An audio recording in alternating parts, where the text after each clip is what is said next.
This is the Whole Care Network.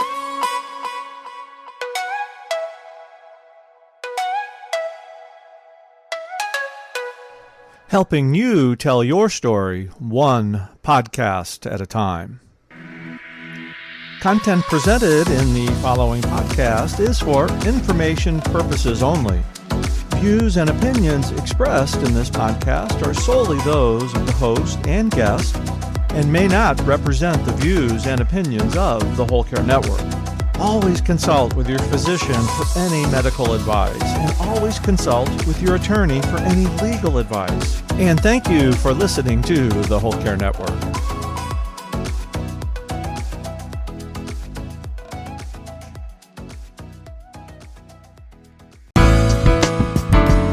Our local patients from our company get it in their admission packet, and it was so helpful for us because then we were using it every day, as were our peers, and we were able to see what worked, what didn't work. Oh, we need to change this, we need to add that. It really grew and was we really honed it because we got to really use it. And then at that point, we kind of realized, well, maybe we do need to make it prettier. This is the Heart of Hospice podcast with Helen Bauer. Today's guests are the creators of the Care Plan from Odonata, a great resource for educating and supporting hospice patients and their caregivers. Whether you're a family caregiver or an end-of-life professional, the Heart of Hospice is here to enhance your hospice experience by connecting you with information you can use about end-of-life care.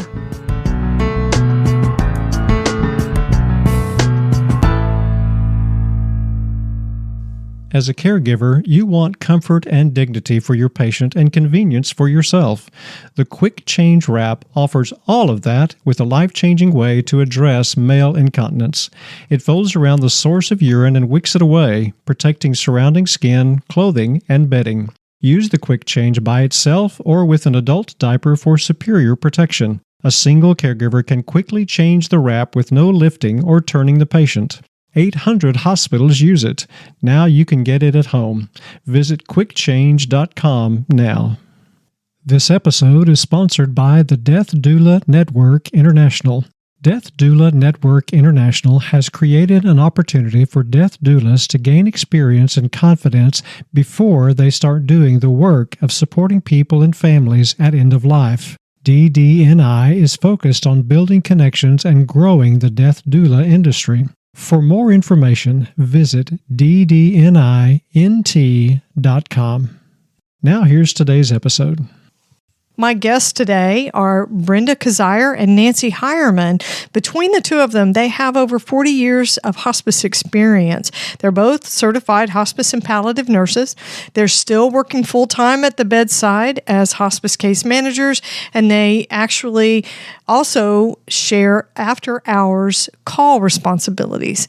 They are experts in the hospice field, and over the last few years, they formed a company called Odonata Care. They're on a mission to transform end-of-life care through education and support, and so much so that they designed a booklet called The Care Plan, A Path to Comfort for the Hospice Patient. It's a booklet that gives patients, families, and caregivers an easy-to-follow guide to help manage symptoms and care in the home. Brenda and Nancy also have a very popular YouTube channel. It's full of videos that demonstrate hands-on care of the patient, and it also has videos that discuss how to manage symptoms and normalize the dying process. The videos are for both the public and hospice professionals, so they've got a lot of resources out there.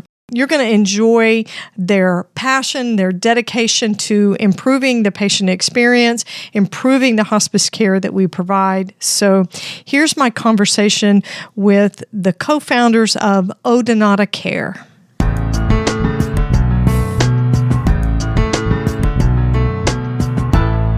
Nancy and Brenda, welcome to the Heart of Hospice podcast. Hi, Helen. Hi, Helen. Thank you so much for inviting us. We're really excited.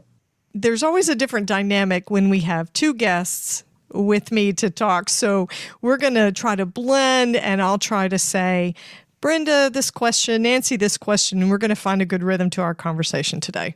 I'm excited to have you guys with me. So, Brenda, let's start with you. How did you get started in hospice nursing? So, Helen, I actually really like this question because I grew up in hospice. You know, I was a scrappy kid from the rough side of the tracks who miraculously ended up in college. And then I had to declare a major, and I'm like, well, there's some nurses. And in those days, they wore white caps and dresses. And I thought, I look pretty good in white. I think I'll be a nurse. So, it literally, and so I went to nursing school, and it really ended up being the best suit for me. I mean, my heart, I'm a nurse, and so I started my 2 years on med surg on nights. Loved med surg, hated nights. But I grew up in the country, and in the country, you're just surrounded by more death. And so we found at nights when we had dying people on the unit that I kind of had this more natural, organic draw towards and comfort towards the dying patient. And I was drawn to their room. So it was, after a couple of years, though, I had to get off nights. So I went to home health. And in Southern Oregon in the late 80s, hospice was just burgeoning. And so mixed in with our home health patients, we'd have the occasional hospice patient. And I remember my very first hospice patient. I was such a good nurse. There were signs of dehydration, so I started an IV. Oh, yeah, good nursing. Absolutely. Yeah. And so things have come a long way. So I've been in some sort of end of life my entire career. So I've had the opportunity to work in small rural hospices. I've worked in large metropolitan hospices. I've even done hospice overseas. I really have always worked with hospices and medical directors who've just really supported my in-depth education in end of life. And I remember when palliative was the new buzzword and none of us really knew what it meant. Mm-hmm. So I've always belonged in hospice, and it's where I still belong.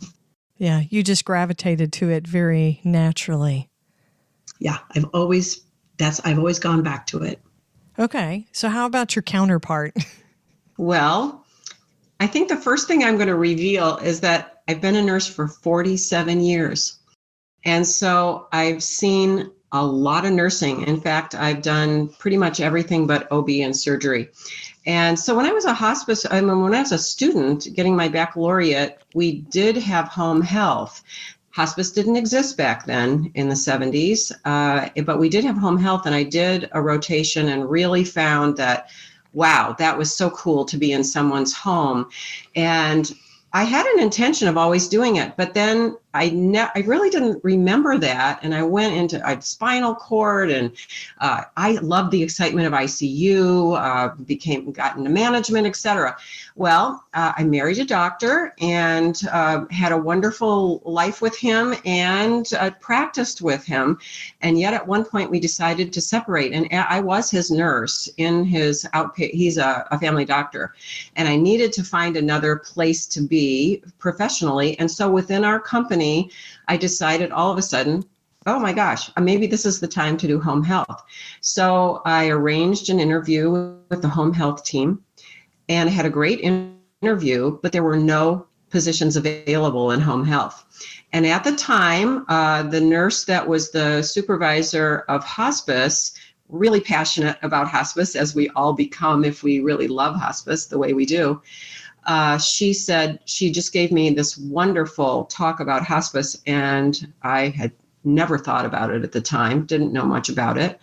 She offered a book. She said, take this home over the weekend and read it, and it might help you in your decision. And it was a book by Barbara Roberts. And Barbara Roberts was the governor of Oregon about, I don't even know, maybe 20 years ago at this point. Her husband died from cancer, and he was one of the first hospice patients. And so she wrote a book about her experience. So I took it home over the weekend and read it. It was really interesting. And I thought, well, what the heck? It's kind of similar to home health.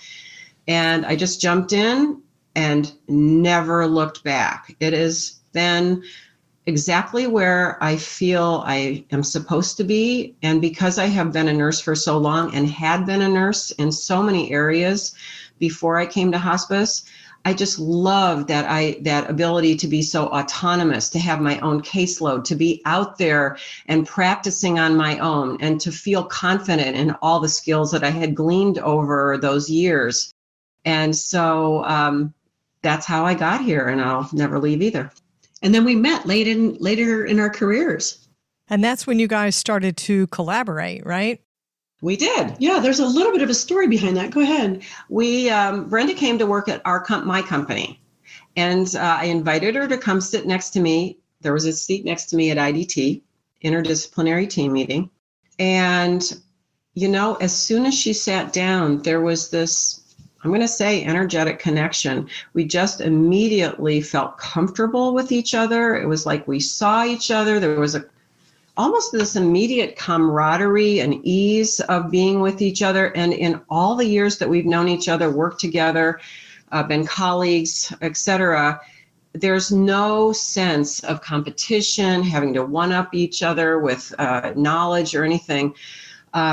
We just really saw each other right from the beginning. And we soon discovered one of the things about our practice is that we were the only two nurses in all of Southern Oregon that did pediatric hospice. Or a valley. In our whole area, yeah. And so we decided that a lot more people needed to know about it. So we decided we would put on a pediatric conference for our area. And we invited professionals from Portland, and we put on a big community-wide conference. Pediatric conference, yeah. So, and it went really well. And it was clear to me that Nancy and I, we seamlessly worked together. And it was also clear that we share the same kind of high energy worker bee, but we also have a very different set of skills. And for years, my phone was getting stuffed with these little short stories. And I thought, someday I'll write a book. But the problem is, I'm not a writer. And so it was at this time, he says, hey, Nancy, why don't you write a book with me? And we'll put some short stories together. And she jumped on board without hesitation. We had about 200 pages, lots of stories. We were getting some publisher interest. But then COVID hit. And we were especially busy with patients, but we had time on our hands because we had no social life. And because of our daily work was intense, and because of that, we realized that we needed to shift our focus from this book and the focus on putting together some instructions for people to follow. There weren't enough caregivers with getting that caregiving information across, and that was the more urgent need. And so that's how we started.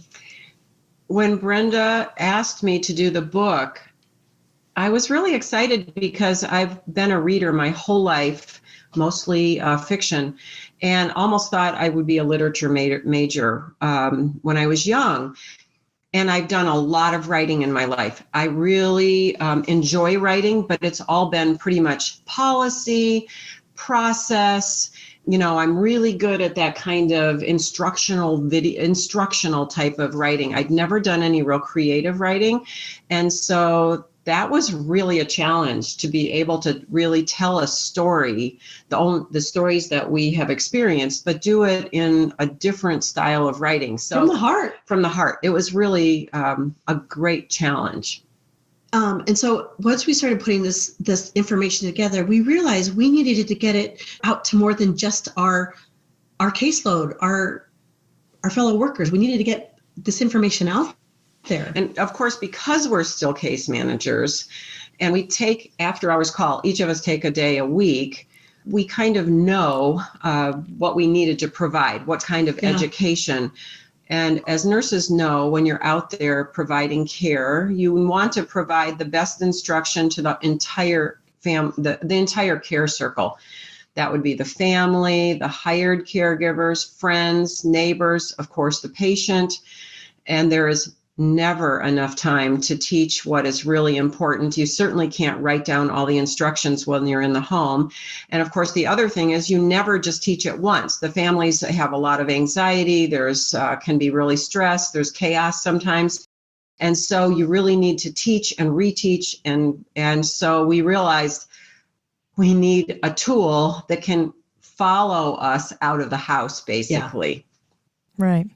Something that can be there at 2:00 in the morning when somebody has a minute or the inclination to read something. Exactly. When you have taught it, but it's still repetition. And with an overwhelmed caregiver who's scared, tired, busy, overwhelmed, right? So what you guys came up with is the care plan, a path to comfort for the hospice patient. So that's your impetus, and I think it's an incredible tool, right? It's part education, part workbook. There are places for the patient or caregiver to make notes about the instructions that have been given and what they're doing with medicines and all sorts of things.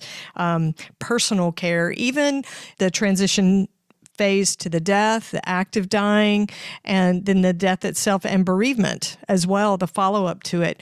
I want to ask a question about your logo. So you are published underneath Odonata Care is the name of it, but there's a dragonfly in the logo. What's the symbolism of the dragonfly? Well, the dragonfly is actually known to be the symbol of transformation in more of the spiritual realm. And Odonata happens to be the Latin name for dragonfly. So we figured, death is certainly the ultimate transformation that we humans experience. Why not call it Odonata and use the dragonfly as our symbol? And I guess we could talk a little bit more about that name, if you don't mind, right now, and what we did with it. Yes, please. How we changed to the care plan, you mean? So obviously, Odonata was hard to remember. It seemed obvious to us, but everybody we worked with, they just couldn't get the name right.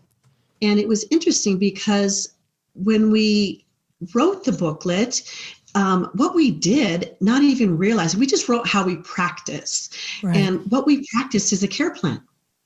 And it was Sheila Clark, who's the executive director of California Hospice and Palliative Association. She looked at the book and she goes, "You wrote a care plan?" We went, "Oh, we did." And it was like, I don't think we even got it though when she said not that. Then, yeah. And then in our booklet, we're on our 3rd edition, and we were trying to make it prettier. Yeah, because our first edition, which we thought was just perfect, and our friends and professional colleagues like, "You guys need to make this easier on the eye." And at first we were like, "Well, but it's perfect." But we took their advice and we did. And in that process, the gal who was helping us out, she says, "What's a care plan? You keep talking about the care plan." She was a marketing person. Yeah. And she just didn't get what we even did, but she just kept saying, "What is the care plan? Why do you say that?" And so we called it the care plan. Finally, we got it. Because that's what it is. We had to come up with a concise way to consistently portray information. So we came up with, what is our goal? What do we need to know? What are the facts? What do we need to do? And how do we do it? And then we had, and the how to do it is your specific individualized part. So, maybe you want to talk about like just an example on our pain page. Yeah, I mean, do you want us to talk a little bit about how we birthed the booklet, how that came about? Sure. Okay, so what we started with, again, as Brenda said, it started in COVID because we had time and we decided that the focus should be really on hands-on help. And so we were at the beach and we thought, well, let's start with secretions. And the reason we decided to do that is because we are on call. And as you mentioned, in the middle of the night, people call with concerns. And we find actually that oftentimes we are called out to do visits or give care over the phone about secretions because it can be the most unsettling and fear producing for families.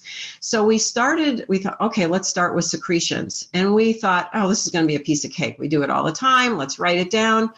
So it actually took us a long time, a whole weekend just to do secretions and then months to go through. We decided to do all the major symptoms that people face in hospice. So it took us months to do them.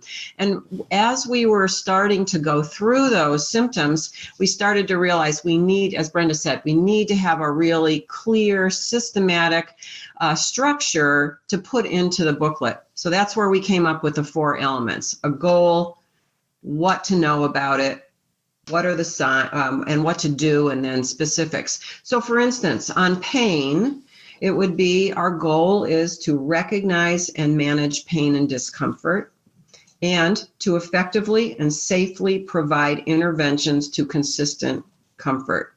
So then underneath that, we just have things that might be really important to know, that pain is different for everyone. Pain consumes the energy that can be used for living well. People don't recognize pain. We went through a whole list of what is important that we've gleaned that's important to know about pain. And then there's the whole section on what can you do in the home right now to help that patient be comfortable, like just changing their position, number one, that kind of thing. So we give them a whole cookbook of ideas of what you can do right now to help the patient feel better, your loved one. And then, of course, as you mentioned, Helen, on the facing page, it's completely blank because that specific hospice team is going to have, a care plan on that particular problem. It may be specifics related to that patient's individual disease process, their specific experience with pain, what kind of medications. And what we really like about it is there's enough space on that page that you can date it. And this is our experience as a nurse at the bedside. You can date it and say, this is what we did. But next week when I came back, oh my gosh, that didn't work, or we need to change a dose, and you can date it. And then whoever is following, like a family member comes in, or you didn't see the patient, another nurse came in, they can pick it up and see what the trajectory of that management is right in front of them. Right. So journaling for that particular symptom. So Nancy and I are older, seasoned nurses, and without even realizing, we think and practice in terms of, care planning. It's just how we were trained. But once we had all the major symptoms looked at, we had to kind of come up with a system to how do people manage medications in the home. It's a big piece of hospice, managing medications in the home. Yes. And it was tricky to come up with a system that was user-friendly, had a tracking tool. But we did it. And the system is very simple, easy to use, follows a med set. It allows for both the meds that they're on, the PRN meds, and then even a place where they can put their as needed. So it's not so scary, and it feels like somebody's in charge, and it's written down, and so there's less vagueness, and it's not instruction sheets floating around the home. Right. Yeah, let's just say that one of the things that people really like about our booklet is that it's fairly distinctive looking. And when you're admitted to hospice, as we all know, a whole packet of information goes out. And if our booklet is in that packet, which it is fortunately for us, it doesn't get lost. It's just like, where's your purple booklet? We walk in the room. Where's the purple booklet? Everybody knows where it is. It doesn't get lost. And they know the information's there. Yeah. And so it is like the key piece of communication right there in the Sometimes home. when I walk into a patient's home, they hand me the booklet. They go, everything has to go in here. But you're right. It's very distinctive.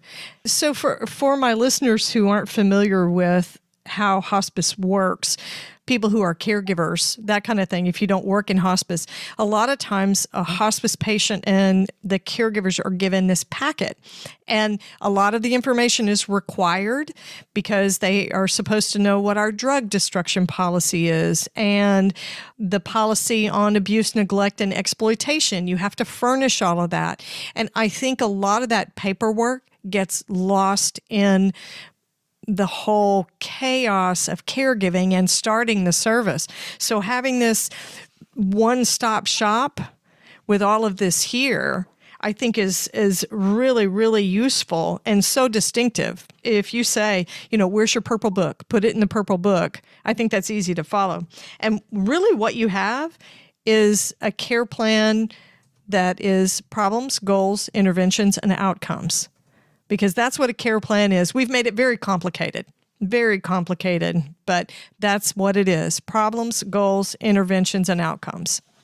If you're in the hospice business area, you know that all of that is looked at, and it's actually given a score called CAP scores, which we aren't going to go into.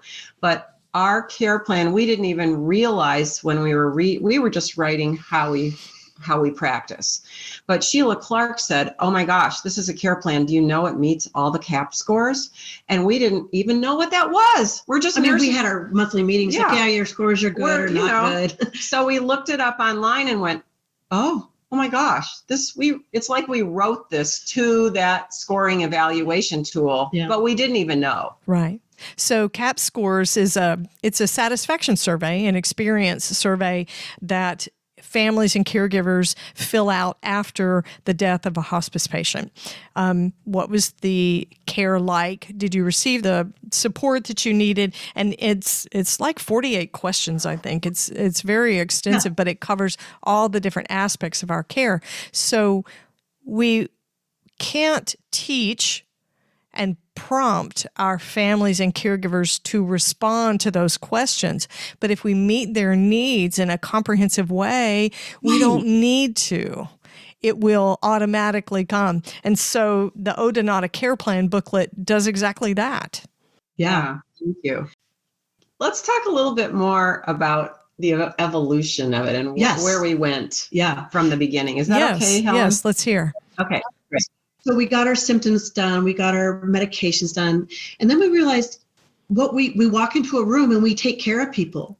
We pull them up a bed, we transfer, we change briefs, but people don't know how to do that. And so it's interesting, in our first version, we wrote out step by step how to do all those things. And in our first version, we had 8 pages of step by step instructions. It was like, put your hand on the back. Oh, so very, very specific. Oh my gosh. It was like we were doing physical therapy action. Put your foot between theirs to block their foot. 8 pages, line by line. Yeah. So, of course, we realized afterwards that may not be particularly helpful. And so the first version that we had all these pages, but it was also just white pages. We had picked out a lovely shade of green, and we chose this sacred geometry flower because we thought it went along with Ode Nata. It looked like we made it in our kitchen, and we kind of did. We kind of did. I mean, it was printed professionally, but it looks like something you could have made in your kitchen. And so we were so proud of it. And we started, showing it to friends and professionals, and they kind of said, well, this is kind of hard to read. It's all white, and, don't you think you need to make it prettier? And we were so offended in our egos.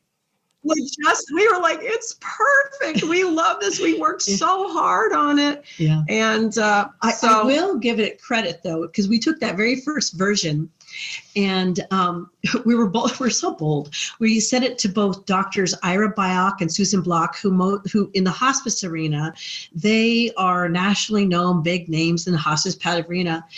And they both immediately and enthusiastically gave us their endorsement, and they're still endorsing us. And you can see their endorsement on the back of our booklet. And our not so pretty version. Yeah, that was the very first one.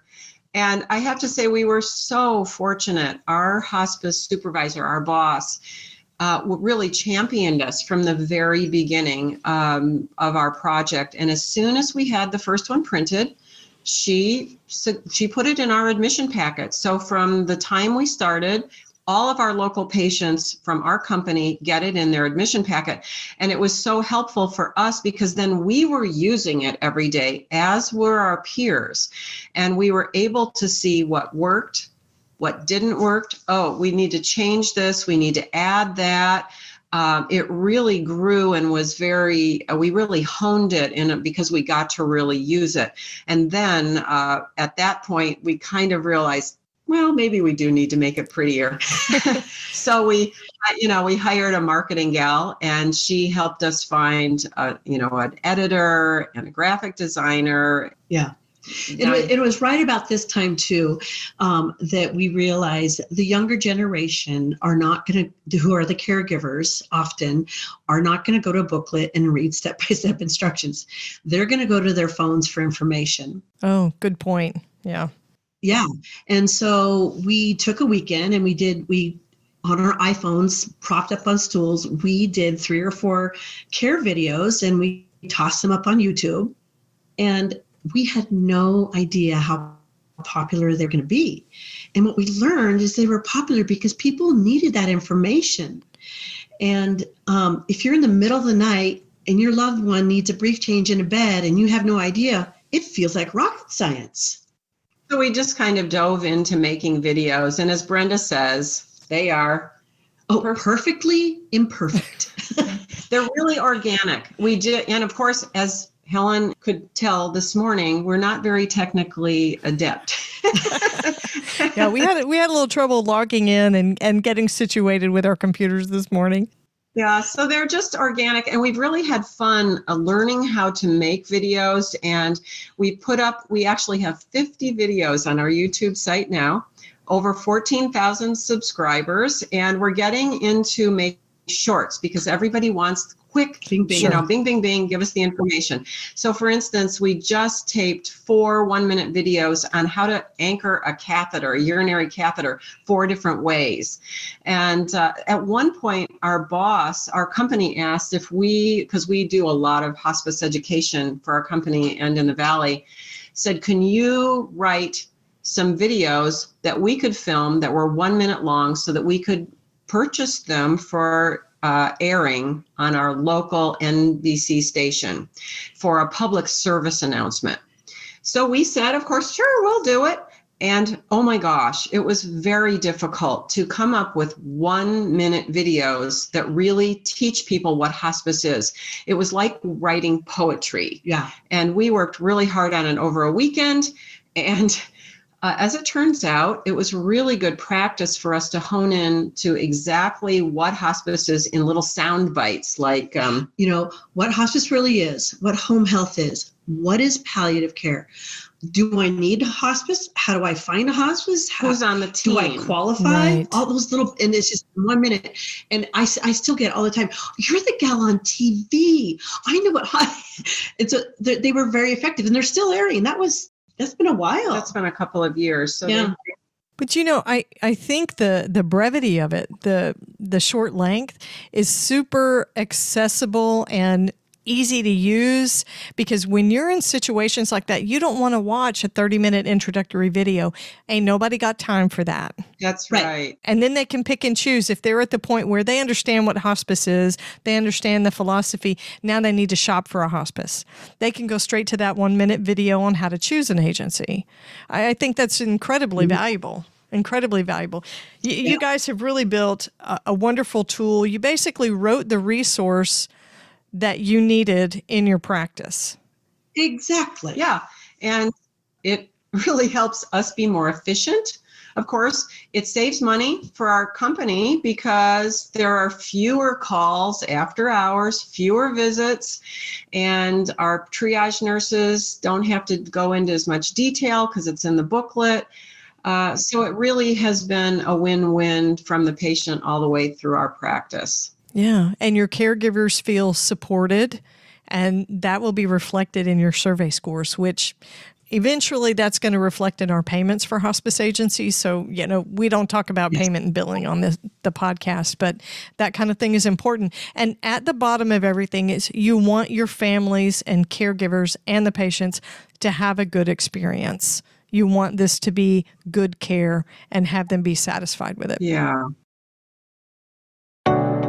As a solo caregiver for an adult male suffering with incontinence, the nightly interruption of a bedding and clothing change ensures that nobody gets a good night's sleep. Well, now, with a quick change wrap, you can make that change quickly with no lifting, turning, or rolling over. It takes just a couple of minutes, then you're both back to sleep. In fact, there's hardly any disruption to your male patient. He doesn't even have to be awake. The quick change wrap folds around the source of urine and wicks it away, protecting surrounding skin, clothing, and bedding. The quick change incontinence wrap that is so effective and convenient, it will change the way you provide care to your male patient, for the better. Combine the quick change wrap with an adult diaper for superior protection. It takes just a minute or two for one person to change the quick change wrap regardless of size, anatomy, or weight of the patient. 800 hospitals use it. Now you can get it at home. Visit quickchange.com now.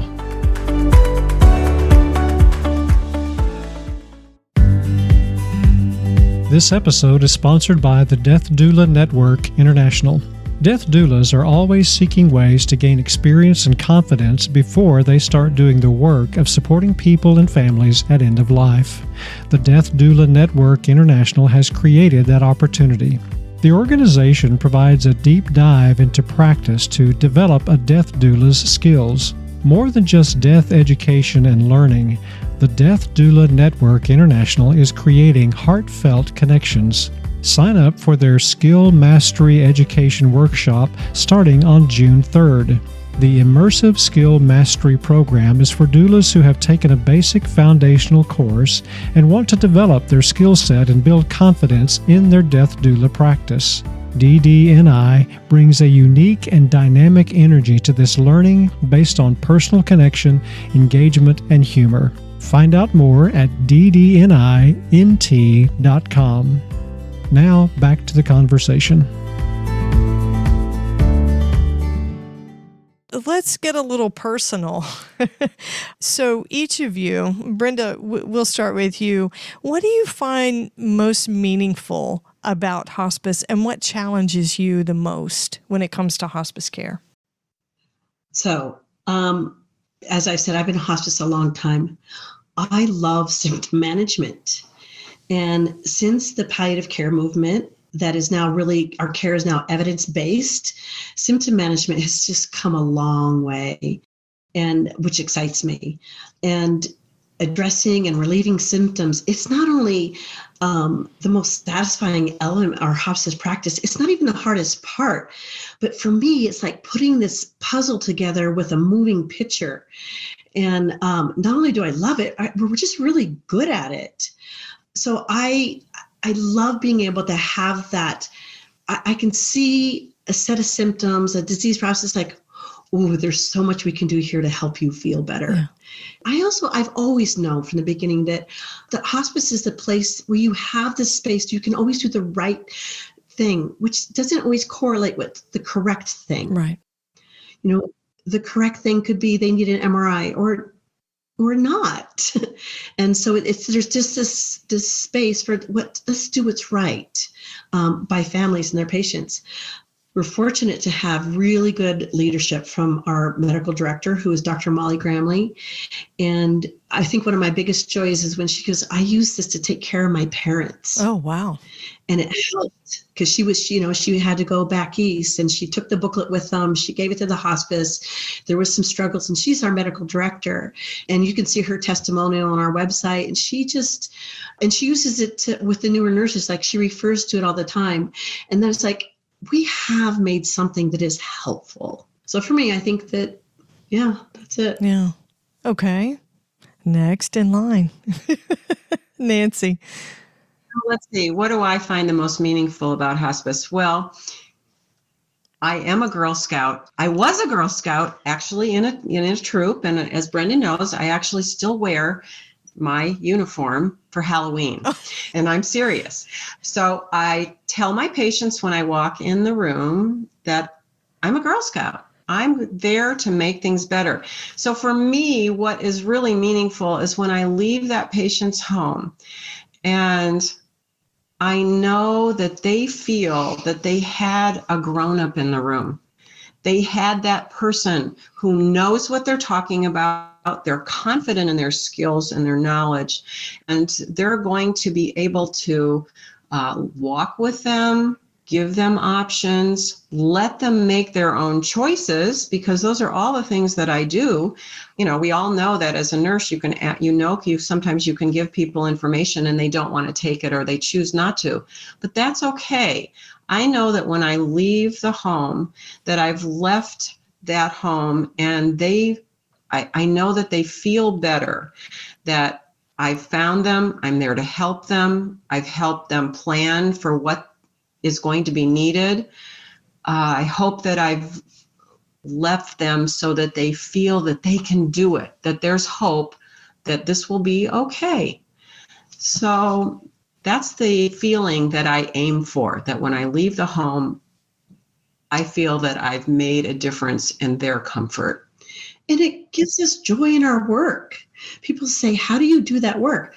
This work feeds my soul. I feel good about the end of my day. And But hospice nurses know that. Yeah. Otherwise, why would we do this work? There's a lot of wear and tear, body, mind, and spirit. So, Nancy, what challenges you the most when it comes to hospice care?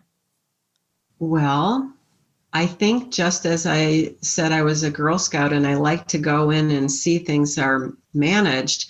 What frustrates and challenges me the most is that when I walk into a room or a home and I see what I think is a patient that hasn't been well cared for. I walk in, the patient is disheveled, they're restless, uncomfortable. The covers are half off the bed. They might have a leg hanging off the bed. They look painful. Nobody's given medication. Yeah, and we just did a video because this unfortunately does happen. And I find it really challenging. I find it unsettling for me, and I know that the patient needs help. We just built a video recently where we put Brenda as the patient in the bed, completely in this condition, hanging out of the bed, looks unsafe, bed's high, no rails, etc. And I went around and I made her comfortable and I pulled her up and I did it all and we speeded it up so you could see that we can do this. We can teach you. But when I walk in and I see that completely undone patient, I feel unsettled and I feel like this is a huge challenge and I need to help the caregivers consistently know how to provide that safe care because every patient deserves it.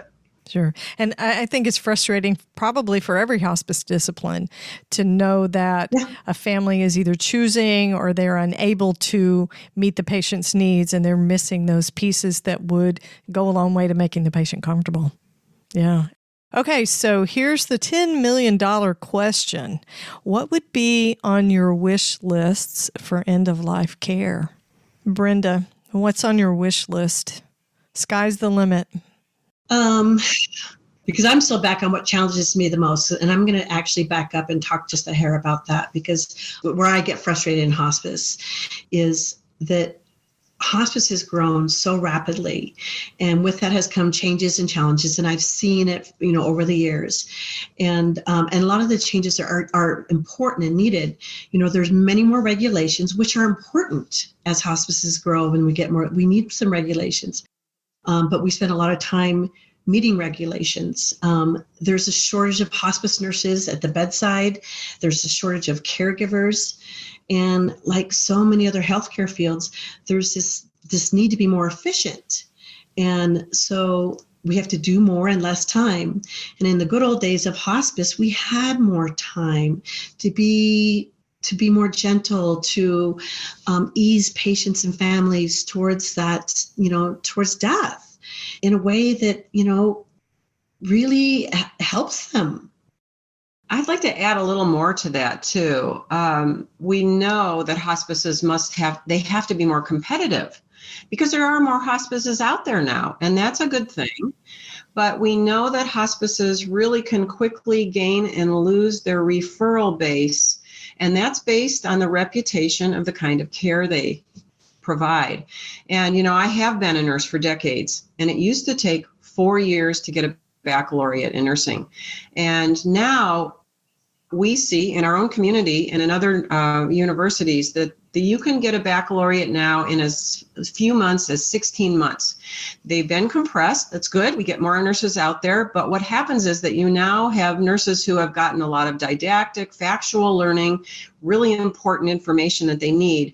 But it doesn't give them the time to practice needed communication skills, physical the abilities to provide physical care right at the bedside. So then you have these newer, younger nurses or newly trained nurses who just have not had the time to get in their body the understanding of what is needed in good bedside care. And then they're the ones that are turning to try to train aides in facilities, then they don't have their own experience. And oftentimes these days, it is not the nurse providing the bedside care, it is the aide. And this is one of the reasons we're really excited about our videos, because we can train aides that way, and our certified nursing assistants, that kind of thing. Again, RNs, because of the value, they've been moved away from the bedside in most of the ways we function. We now delegate, and we're much more leaders in caregiving, not the primary caregivers. True. So I'm going to go back to your question that you asked me that I went off on another answer. What is my wish for hospice? Yeah. What's on your wish list? I have a wish list. First of all, my hope is that the shift towards earlier admission to hospice continues to grow nationwide. So many people think that hospice is all about dying, and it's not. We're all going to do that. Studies show that when people get hospice care sooner, symptom management, support, not only do they live better, they live longer. And so we need to have time to do that. I would love to see prevention management of symptoms and care rather than crisis management. That is going to serve so much better for the patient, the families, the entire hospice team. I would love to see more in-depth training to hospice aides. I think that they're a crucial part of the hospice team, and they have an intimate role. They gather so much information, and I just think that they just need some more training. They're going to get more job satisfaction and be recognized. Really, it's just such an important part of that team, and it's more cost effective. And lastly, I wish that every hospice patient, if wanted, a family could have a death visit. This helps, having a guide to, what to do, how to go about after death care, if any, to be that bridge from anticipatory grief to bereavement. It can really shift how people view death, and it can go from fearing death to, well, that was kind of beautiful. Yeah. I think I have many of the same wishes that Brenda does, but one that stands out for me that I've mentioned, of course, my primary frustration was the quality of the actual bedside care. And so when I go into a facility or into the home, I'm always aiming to communicate directly with the caregivers at the bedside. And I want them to feel my support of their work. I want them to be open to learning. And so often, Brenda and I both put on the gloves. We're right there to help change that brief, pull somebody up in bed. And oftentimes the caregivers are really nervous that we're the professional, and they are really nervous about us watching them. But when I'll say to them, tell me about Mrs. Jones, how's she doing today? And they say to me, oh, I'm just the caregiver. And they're really nervous. They're timid. They don't think that what they have to offer is important. I immediately stop them right there and say, please, you are not just the caregiver. You are the most important link in the life of Mrs. Jones right now. You are not just a caregiver. Your work is valuable. It is the vital part of what's helping this patient live right now. And your information is the most important for me, because I'm only there for an hour or 2 or 3 every week. I need your information. I want your information. We are a team. This care plan that myself, the social worker, the aides, we've all built to put on the patient, you're the one that is administering this care plan. You are at the bottom of the Maslow's triangle here. Right. So I want them to feel empowered. I want them to feel valuable. I want them to be open to learning. And they're young, so they don't have a lot of life experience. I think generally we're finding younger caregivers. They don't have as much life experience as we do. So to be able to connect with them and be a mentor, and to also help them be empowered and feel important, that's one of my biggest wishes, that we continue to feed our young caregiving system. Yeah, and I want to add there, I have found that the very best way to truly teach and educate families, caregivers, is to model that care at the bedside. I'm forever telling families, caregivers, and patients, I am your hired help. I work for you. I'm here to support whatever you need so that you can help do this care. And I think that has an impact. That they feel that for me, that I am there to serve them. Right. It's empowering. I love it. Okay, so how can my listeners find the care plan and utilize it for themselves or for their patients? How can they connect with you? Well, remember those 3 words, the care plan, and go to your Google or whatever site you use, and just please, if you're interested in hospice, knowing about it, you need assistance for a friend or a loved one, please visit our website. It is the easiest way, www.thecareplan.net. And we're really excited. We have a Spanish version coming this year. So we're very excited about that. And of course, our YouTube site. Yeah. So on the horizon, we're hoping to have an app that all this information can just be very easily accessed. And I really want to go back to the YouTube site again. It's all free. All you have to do is type in the care plan, and we usually come up number 1 or number 2, and they're free to use for the general public, for professionals, and they're just being so helpful. We had no idea that was even going to become something. Yeah, in fact, we do have a video on there. It's called a crash course in hospice nursing. And so many hospices are actually using it to train their nurses who are coming on. They've never been a hospice nurse. They don't know much about end-of-life care. So it's a crash course to get them started, because those of us who have been in hospice or in home health, we realize we can't run down the hall and ask someone a quick question. How do I do this? I am out there on my own and have to stand alone. So it gives them some hands-on tools to get started. And frankly, we really want our booklet and our information to get out there. Brenda and I have been case managers. We've helped patients and families one case at a time. And all of these years of experience, we really want to share it. We want to get it out there nationally. Wonderful. Well, I will have links in the show notes to your YouTube channel and to your website so that my listeners can go in and connect with you, find out how to order, purchase, and see the different resources that you guys have. Thank you, Nancy and Brenda, for the work that you're doing to promote hospice and to improve hospice. I'm so glad and so grateful to connect with you today. Thank you so much. Thank you. It's our pleasure. We just feel very honored to be invited. Thank you, Helen.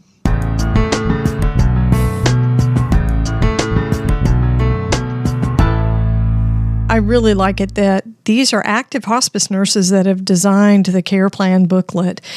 It goes back to, we're not Farmers Insurance, but we know a few things because we've seen a few things.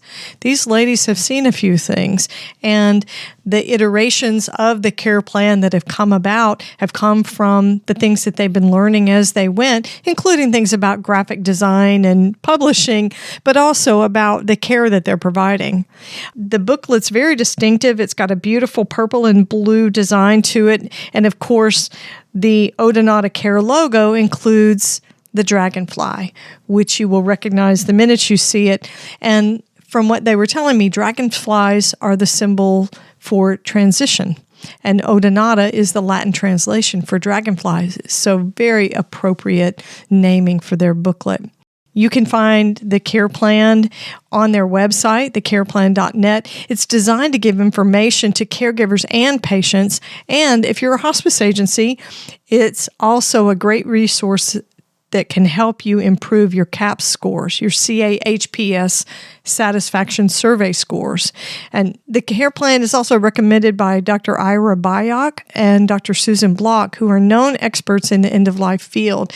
If you're a hospice provider and you don't know who those folks are, you might want to look them up and see the work that they're doing. So the care plan has evolved through the years through the practice of active providers to hospice nurses. And one of the benefits they have seen is that it reduces the on-call visits and the emergency calls from panicked caregivers and patients after hours. So don't forget, they have a free YouTube video channel, the training and education videos there, all for free. And you can find how to order your copies of the care plan at thecareplan.net. Be sure to catch the next episode of the Heart of Hospice podcast. You can find more episodes on theheartofhospice.com. Don't forget to subscribe on your favorite podcast platform. You can connect with the Heart of Hospice on Facebook and Instagram and send your questions or comments by email to host@theheartofhospice.com.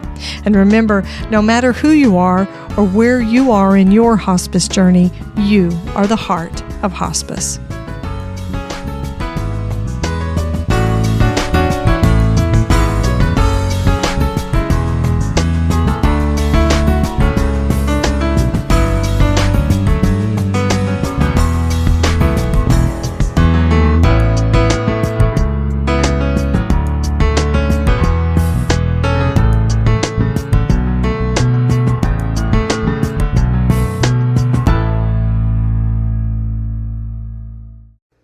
This is the Whole Care Network.